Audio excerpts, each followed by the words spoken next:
నా కలల కథనం. అందరికీ నమస్కారం. నేను మీ లావణ్యంలోని కథానిక కవితను. ఈరోజు మనం వినబోయే కథ ప్రేమ తరహాసం పార్ట్ 38.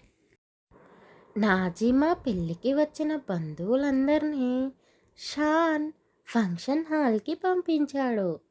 అందరూ వెళ్ళిపోవడంతో షాన్ తులసి కోసం ఎదురు చూస్తూ ఆమె ఇంకా రెడీ అయ్యి రాలేదు అని చిరాకు పడుతూ తన గది వైపు చూస్తూ ఉండిపోయాడు. తులసి షాన్ తెచ్చిన లెహంగా వేసుకొని ఆమె రెండు చేతులతో పట్టుకొని ఒక్కో మెట్టు దిగుతూ అతని వద్దకు వచ్చింది. చిరుతనవ్వుతో వచ్చిన తులసిని చూడగానే షాన్ చిరాకునంతా పక్కన పెట్టి ఆమెనే చూస్తూ మైమర్చిపోయాడు.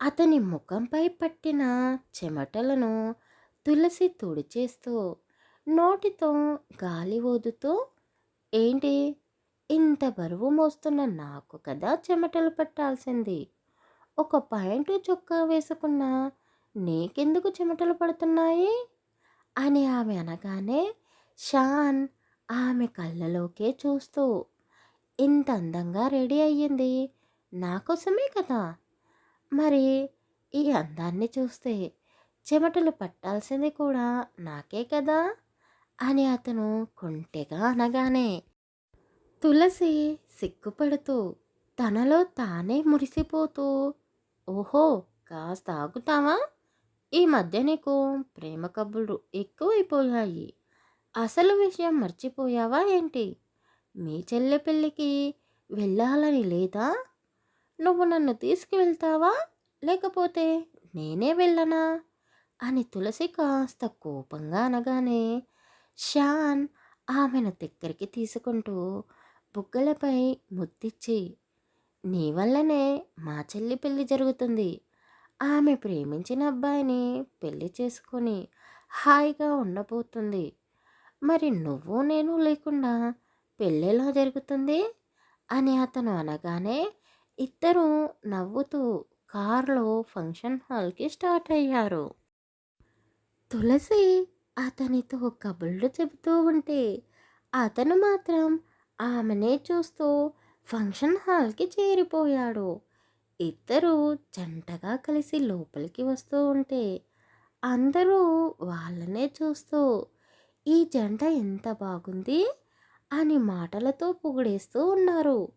మరికొందరు ముస్లిం అమ్మాయిలు అయితే షాన్ని మనసులోనే ప్రశ్నిస్తూ, ఈ తులసి కంటే అందంగా ఉన్నాము కదా మేము, మరి మాలో ఒక్కరినైనా పెళ్ళెందుకు చేసుకోలేదు షాన్ అని మనసులోనే అనుకుంటూ అతన్ని చూపులతోనే మింగేసేలా చూస్తూ తులసి అంటే ఈర్షపడుతూ ఉన్నారు. షాన్ మహమ్మద్ లేటెస్ట్ జ్యువెలరీ డిజైనర్గా మంచి పేరు తెచ్చుకున్నాడు. అతను మంచి బిజినెస్ మ్యాన్ కావడంతో మీడియా వాళ్ళు ముందుగానే ఆ పెళ్లి మండపానికి వచ్చారు. అతనితో బిజినెస్ చేసే గొప్ప గొప్ప వాళ్ళు కూడా నాజిమా పెళ్ళికి రావడంతో షాన్ వాళ్ళందరినీ పలకరిస్తూ తులసిని పరిచయం చేస్తూ ఉన్నాడు. వాళ్ళు కూడా ఆ జంటని చూసి మురిసిపోతూ, ఇంత చిన్న వయసులోనే గొప్ప బిజినెస్ మ్యాన్ అయ్యాడు అని తులసి ముందు షాన్ని పొగిడేస్తూ ఉన్నారు. ఏ అమ్మాయికైనా భర్త గొప్ప స్థానంలో ఉండాలి అని కోరుకుంటుంది. కానీ ఇక్కడ షాన్ గొప్ప స్థానంలో ఉండడమే కాకుండా తులసి అంటే ప్రాణం కంటే ఎక్కువగా ప్రేమిస్తూ ఉన్నాడు. అంతగా ప్రేమించే భర్త దొరకడం తులసికి అదృష్టమే కదా. అందరూ అతన్ని పొగిడేస్తూ ఉంటే తులసి అతన్ని చూసి గర్వపడుతూ, నాపైన ఈ ప్రేమ ఎన్నటికీ తగ్గకూడదు అని షాన్ వైపు చూస్తూ మనసులోనే అనుకుంది. తులసి మెరిసిపోతున్న కళ్ళతో అతన్నే చూస్తూ ఒక్కసారిగా కళ్ళు పెద్దగా చేసింది. అతని వెనకాల నుండి వస్తున్న జుబేదాని చూసి తులసికి కళ్ళు ఎర్రబడ్డాయి.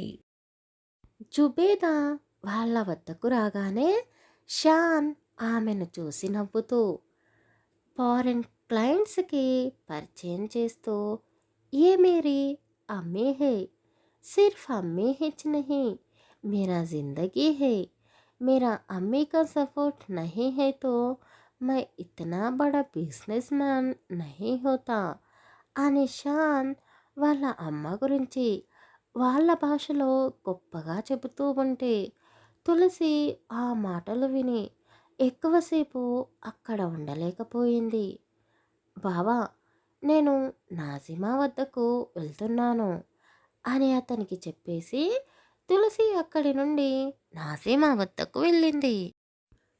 కీర్తి కూడా అందంగా రెడీ అయ్యి చీర కట్టుకొని నాసీమా వద్దనే కూర్చొని వరుణ్ణి దొంగ చూపులు చూస్తూ అతనికి ఏ అమ్మాయి అయినా సైడ్ కొడుతుందేమో అని కంగారు పడుతూ చీర కొంగును నలిపేస్తూ ఉంది. అది చూసిన తులసి నవ్వుతూ, ఏంటి కీర్తి, అంతలా కంగారు పడుతున్నావు?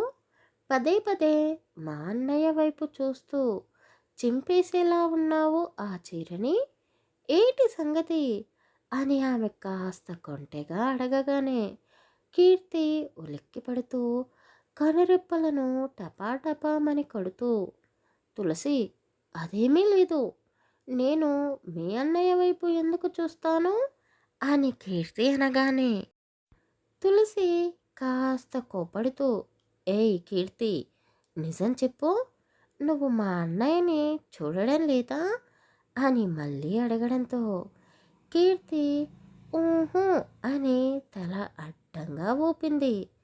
తులసి గట్టిగా ఊపిరి పీల్చుకుంటూ, హమ్మయ్య, నువ్వు ఇంకా మా అన్నయ్యని ఇష్టపడుతున్నావేమో అని నేను అనుకున్నాను. అలాంటిదేమీ లేదా, సరిపోయింది. ఇందాక షాన్ వాళ్ళ బంధువుల అమ్మాయి మా అన్నయ్యని చూసి మొదటి చూపులోనే ఇష్టపడిందంట. చూడడానికి సినిమా హీరోయిన్లా ఉంది ఆ అమ్మాయి. నాకు బాగా నచ్చింది.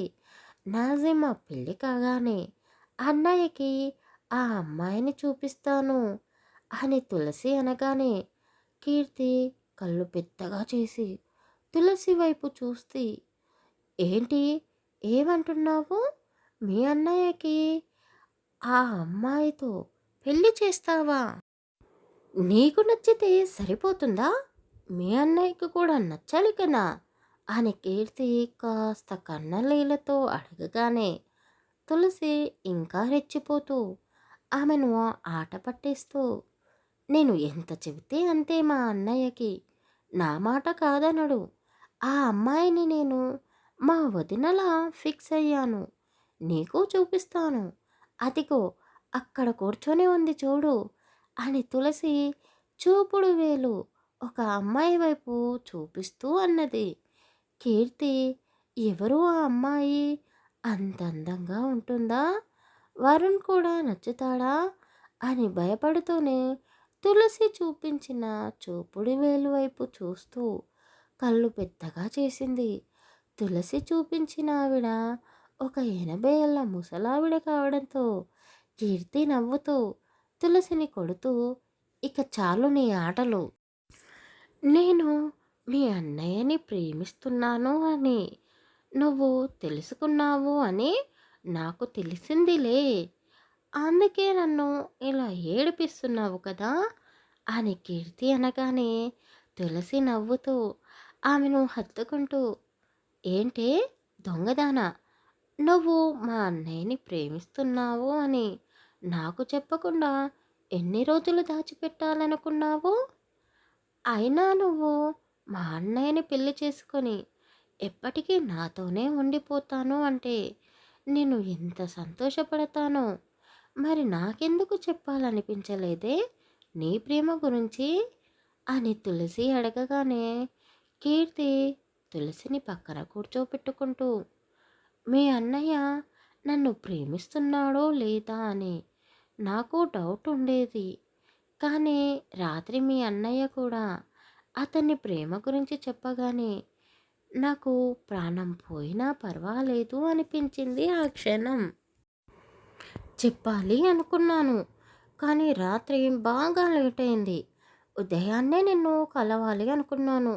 నువ్వు పెళ్లి పనులు చేస్తూ బిజీగా ఉండి, షాన్‌పై కోపంతో నన్ను అస్సలు పట్టించుకోలేదు అని కీర్తి అనగానే, తులసి నవ్వుతూ, పోనీలే వదిన గారు, ఇప్పటికైనా చెప్తున్నారు కదా అని తులసి అనగానే, కీర్తి తులసి తులసితో పాటు ఉన్న నాజిమా కూడా నవ్వుతూ వాళ్ళ ప్రేమను తలుచుకుంటూ సిగ్గుపడుతూ ఉన్నారు.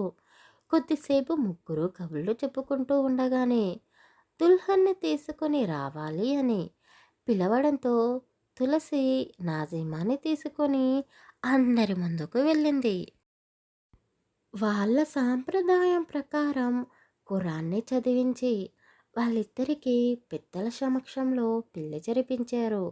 అంగరంగ వైభవంగా జరిగిన నాజిమా పెళ్లిని చూసి షాన్ మురిసిపోతూ, నా చెల్లెలు ప్రేమించిన అబ్బాయితో పెళ్లి జరిపించాను. ఇక నా చెల్లెలి జీవితం ఎప్పుడూ సంతోషంగా ఉండాలి అని మనసులోనే దేవుడిని కోరుకుంటూ ఉన్నాడు. నాజిమా పెళ్లి పూర్తి కావడంతో వచ్చిన బంధువులందరూ భోజనాలు చేసి తిరిగి వెళ్ళిపోతూ ఉన్నారు.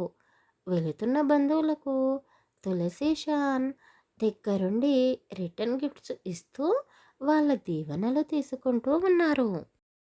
నాజిమాని కూడా అత్తారింటికి పంపించేసి షాన్ వారి కుటుంబ సభ్యులతో కలిసి భోజనాలు చేసేసిన తర్వాత మిగిలిన వారందరినీ ఇంటికి పంపించేశాడు.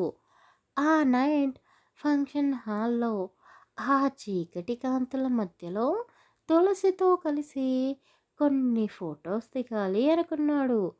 అతను అనుకున్నట్టుగానే తులసిని పక్కకు తీసుకొని వెళ్ళి ఆమెతో ప్రేమ కబుర్లు చెబుతూ అక్కడే కొద్దిసేపు గడపాలి అనుకున్నాడు. ఆ జంటను చూసి వరుణ్, కీర్తి కూడా వాళ్లకు తోడుగా ఉండిపోయి వాళ్ళు కూడా ప్రేమలో మునిగిపోయి ఉన్నారు. ఆ రెండు జంటలు ఆ వెన్నెల కాంతుల్లో వారి ప్రేమ దరహాసాన్ని అనుభూతి చెందుతూ ఉన్నారు.